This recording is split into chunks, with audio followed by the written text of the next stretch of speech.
নমস্কার, welcome to cooking with ইচ্ছে। আজ আমি বানাবো শীতকাল শেষের মুখে, আর শীতকাল ছাড়া গোটা বছরই ভালো লাগবে, তবুও শীতকালের স্পেশাল এটা বলা যেতে পারে চিকেন টিক্কা কাবাব। এই চিকেন টিক্কা কাবাব আমি একেবারে ঘরোয়া পদ্ধতিতে বানিয়েছি, আর ঘরোয়া সব কিছু ইনগ্রেডিয়েন্টস যা আমাদের বাড়িতে থাকে তাই দিয়ে বানিয়েছি।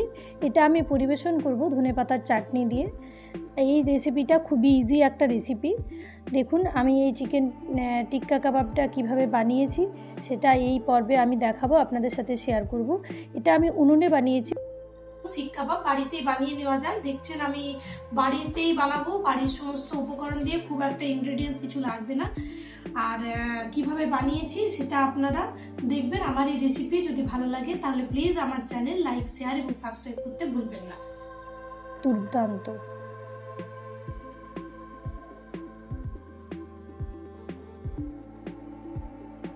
দুর্দান্ত লাগছে খেতে,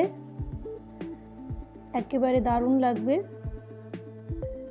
আমি এই চিকেন টিক্কা কাবাবের জন্য 500 গ্রাম চিকেন নিয়ে নিয়েছি। 500 গ্রাম চিকেনের আমি ছোট ছোট পিস করে নিয়েছি, আপনারা চাইলে আরও ছোট পিস করতে পারেন। আর আমি জল ঝরিয়ে দই রেখেছি এখানে। এরকম ছাঁকনিতে করে বা কাপড়ের মধ্যে আপনারাও রাখতে পারেন, মোটামুটি 1 ঘন্টার মতো রাখলেই হবে। আর আমার লাগছে যেটা, সেটা হচ্ছে ধনের গুঁড়ো, জিরের গুঁড়ো, লঙ্কার গুঁড়ো, নুন, হলুদ, গোলমরিচের গুঁড়ো। আমি এখানে আলাদাভাবে এগুলো বলে দিচ্ছি না যে কতটা কি লাগবে, আমার সব ইনগ্রেডিয়েন্টস ডেসক্রিপশন বক্সেই থাকে। চাট মশলা, ওইগুলো একটু চেক করে নেবেন। আর লঙ্কা, আদা, রসুন, পেঁয়াজ, এগুলো আমার লাগবে। আর আমি সব মেনুরই আপনি শিশি হিন্দি এবং ইংলিশে আপনারা পেয়ে যাবেন।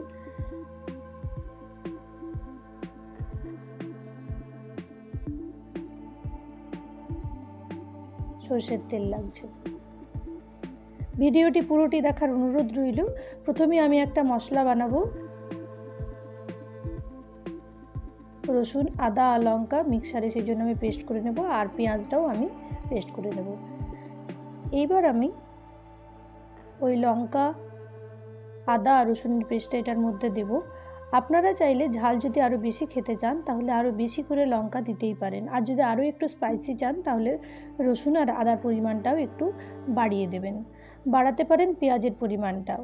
আমি খুবই কম ইনগ্রেডিয়েন্টসের মধ্যে একেবারে ঘরোয়া স্বাদে বানিয়েছি,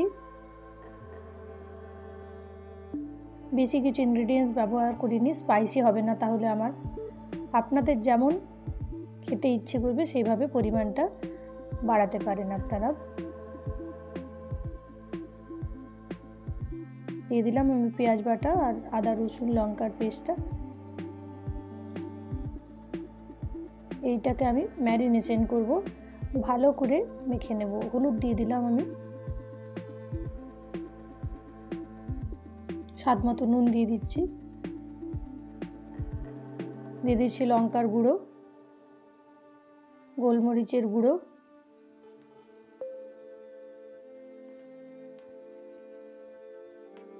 আর দিয়ে দেবো আমি চাট মশলা। এটা অপশনাল, আপনারা নাও দিতে পারেন, কিন্তু দিলে টেস্টটা ভালো হবে। আর দিচ্ছি সরষের তেল। এখানে আপনারা চাইলে বাটারও ব্যবহার করতে পারেন, কিন্তু সরষের তেলে ফ্লেভারটা বেশি ভালো হয়। এবার আমি সব জিনিস একসাথে মেখে নেব।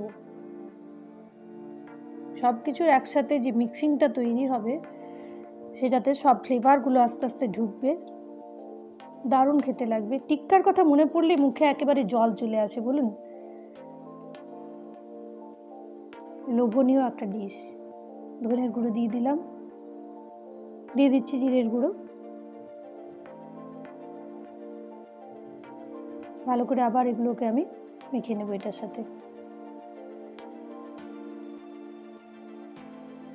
আর দিয়ে দিচ্ছি জল ঝরিয়ে রাখা টক দইটা। আবার আমি ভালো করে এগুলো মিক্স করে নেব। একদিন বানিয়ে দেখুন সন্ধ্যেবেলায়, আর বাড়ির সবাইকে খাওয়ান, নিজেও খান। ঢেকে দিলাম আমি এটাকে।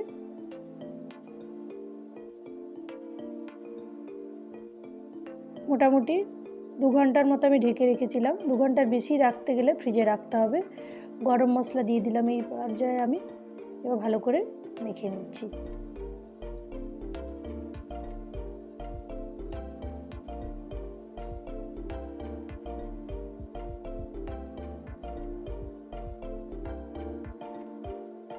এবার আমি এখানে ক্যাপসিকাম আর পেঁয়াজকে কেটে রেখেছি। ক্যাপসিকামগুলোকেও দেখুন ছোট ছোট শেপে কেটেছি, আর পেঁয়াজগুলোকেও খোসাগুলো মোটামুটি আলাদা আলাদা করে নিয়েছি।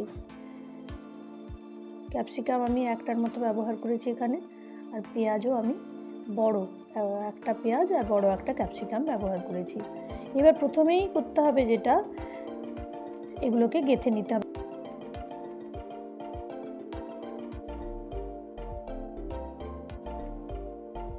এখানে আমি সাইকেলের স্পোক আপনারা ব্যবহার করতে পারেন বা অন্যান্য শিকও ব্যবহার করতে পারেন। আমি এখানে ইউজ করেছি ছাতার যে শিপগুলো হয় সেইগুলো। ভালো করে ধুয়ে ছাড়িয়ে নিয়েছিলাম ছাতার থেকে। তারপর আমি এইভাবে ওটার মধ্যে গেঁথে নেব। চিকেন, ক্যাপসিকাম, পেঁয়াজ সব কিছু মশলা দারুণ ঢুকে গেছে, একটা দারুণ ফ্লেভার এটার থেকে নিজে নিজে এখন বেরোচ্ছে। আপনারা যখন বানাবেন আপনারাও এটা পাবেন, বুঝতে পারবেন তখন। এইভাবে ধীরে ধীরে টাইট করে পুরোটাকে তৈরি করতে হবে, না হলে কিন্তু লুজ থাকলে যখন আপনি শিক কাবাবটা বানাবেন তখন কিন্তু অসুবিধা হবে।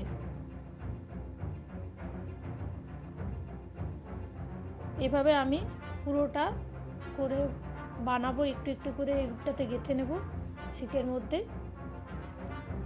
এভাবে খুবই সহজে এটা গেঁথে যাবে, একটু অসুবিধা হবে না।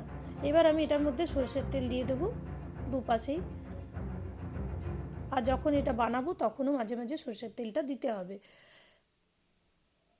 উনুনটার আঁচটা কম হলে ভালো হয়। আর দিয়ে দেবো আমি ধনেপাতা পেস্ট করে রেখেছি, একটু রসুন দিয়ে, সেটাও আমি এটার মধ্যে একটু দিয়ে দেবো, তাহলে এটার ফ্লেভারটা আরও সুন্দর হবে। আপনারা চাইলে ব্রাশও করে নিতে পারেন। আমি এখানে হাত দিয়ে ভালো করে মিলিয়ে নিচ্ছি।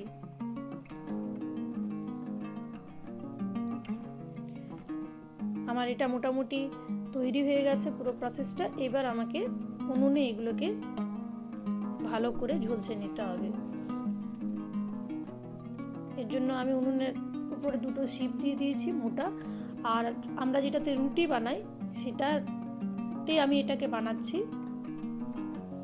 প্রথমে গরম হতে দিতে হবে, তারপর আস্তে আস্তে এইভাবে উল্টে পাল্টে পুরো জিনিসটাকে বানাতে হবে।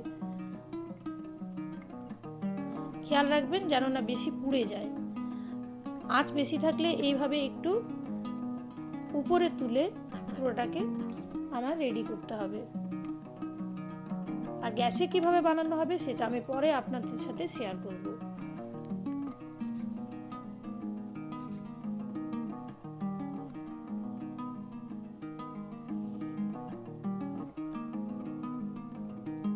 ধৈর্য নিয়ে মোটামুটি 20-25 মিনিট এটাতে আমাদের সময় লাগবে।